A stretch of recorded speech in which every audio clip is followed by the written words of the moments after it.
There was opportunity to tamper with this scene. Arrest armorer Halyna Gutierrez Reed's lawyers are speaking out in their first on-camera interview and are bringing new claims to the table.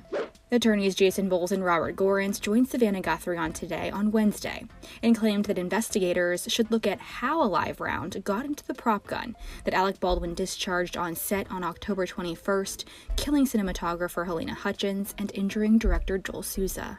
That is the central question as to this case, which is how did a live round get on set and who put that live round on the set? Gutierrez Reed was the armorer working with the prop weapons on the Western film. Her attorneys told Today that they don't even know if she was the one who loaded the live round into the prop gun.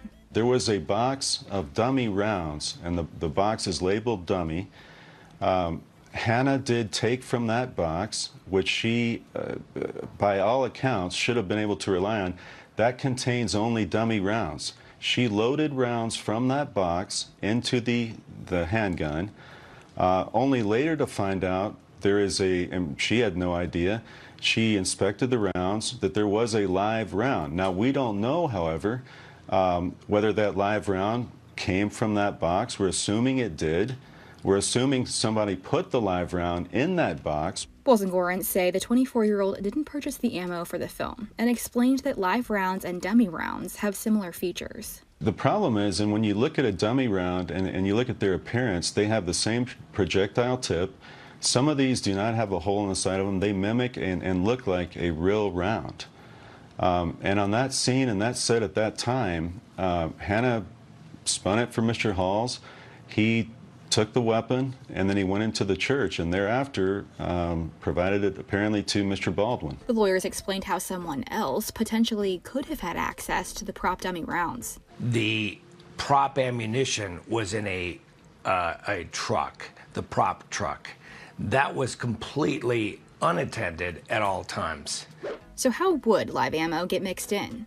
Well, Bowles and Gorence have a diabolical idea of their own. The person who put the live round in the box of dummy rounds had to have the purpose of sabotaging this set. There's no other reason you would do that you would mix that live round in with a dummy round. The duo turned potential blame onto the possibility that it could have been cast members who have recently come forward to complain about how the set was being managed. You can't rule anybody out at this point because we know a couple of facts. We know there was a live round in a box of dummy rounds that shouldn't have been there. At least one live round. We have people who had left the set, who had walked out because they were disgruntled. We have a time frame between 11 and 1, approximately that day, in which the firearms at times were unattended.